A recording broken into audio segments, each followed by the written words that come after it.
Resuming debate, the honourable member for Nepean. Thank you, Madam Speaker. I'll be sharing my time.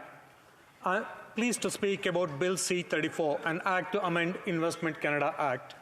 Canada has a long-standing reputation for welcoming foreign investments and a strong framework to promote trade while advancing Canadian interests. In fact, Canada has one of the earliest and most robust screening processes for foreign investments in the world. The Investment Canada Act was enacted 38 years ago in 1985 to encourage investment in Canada that contributes to economic growth and employment opportunities. The Act allowed the government to review significant foreign investments to ensure these benefits exist. The Act was updated in 2009 to include a framework for national security review of foreign direct investments.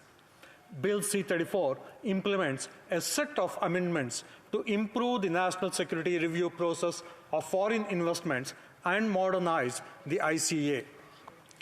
Collectively, these amendments represent the most significant legislative update of the ICA since 2009. These amendments would also ensure that Canada's review process is consistent with our allies. However, in my view, there is another issue in foreign direct investment that should be looked into, that is dealing with economic security. I believe this is not only the opportunity, but also a necessity that we deal with foreign direct investment that result in economic stagnation of any sector of our economy, thus affecting our long-term economic security. Let me explain this by first quoting a couple of sentences from the backgrounder that was published. It stated, "The Act is designed to encourage investment, economic growth, and employment." The backgrounder also stated that the Government of Canada has committed to promoting economic security and combating foreign interference by modernizing the ICA to strengthen the national security review process and better mitigate economic security threats arising from foreign investment. For me, the key words are economic security. There is no mention of the words economic security in the bill tabled by the government which we are debating today. Probably the thought is economic security and national security are considered as synonyms. I will now explain the importance of economic security. Canada is growing, our population is growing, our economy and GDP are growing, and we need our economic sectors to grow and contribute to economic growth and employment. If any economic or industrial sector does not grow, does not contribute to economic growth due to foreign direct investment, then in my view, this is a threat to economic security. Any stagnation or complete lack of economic growth in a growing economy will directly affect our economic security in the medium to long term. I'll give two examples where foreign direct investment in Canada has resulted in stagnation of economic growth, which in turn is a threat to our economic security. The two industrial sectors that are prime examples for this are the steel and aluminium industry in Canada. The whole aluminium and steel sector companies are foreign owned. Due to our encouragement of foreign direct investment, today both the sectors with 100% foreign ownership have been reduced to branch office of multinational companies which are dominating aluminium and steel industry worldwide. Due to this 100% foreign ownership, there is no increase in production capacity in both these sectors in Canada for the last 20 years. During the last 20 years, aluminium production has basically stagnated at 3 million tons. While many new aluminium smelters are being set up in China and other countries, the installed capacity of aluminium sector in Canada has stagnated. Same with the steel industries.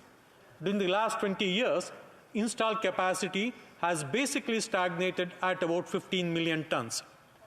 Not only there is no growth in production capacity of steel and aluminium, due to 100% foreign ownership, Canada's steel and aluminium exports are limited just to the US and Mexico.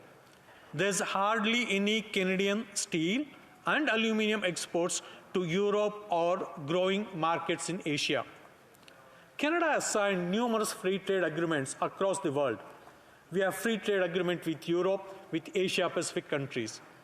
Totally, we have free trade agreements with over 50 countries. But has the aluminum and steel sector taken advantage of these free trade agreements to increase Canadian exports? The answer is absolutely no. So my question is, due to our welcoming foreign direct investments that lead to 100% foreign ownership in entire industrial sector, and this results in growth stagnation of that sector, is it not a threat to our long-term economic security?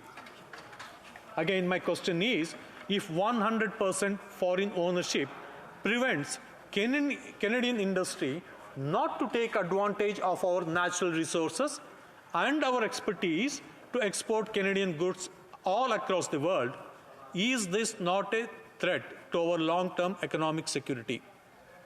We need all sectors in our industry to add value to our natural resources and contribute to Canada's economic growth by increasing their capacity to produce.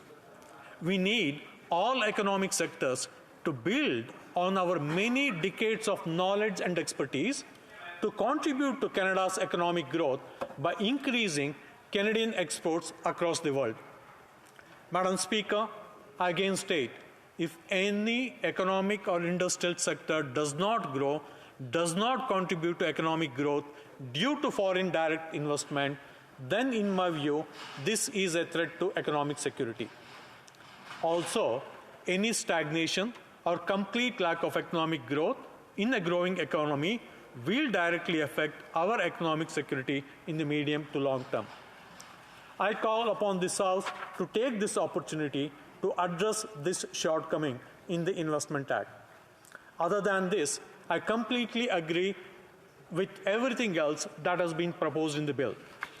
There was a need to update and streamline the administrative process in the light of shifting geopolitical environment and need for alignment with international allies and better coordination efforts with allies.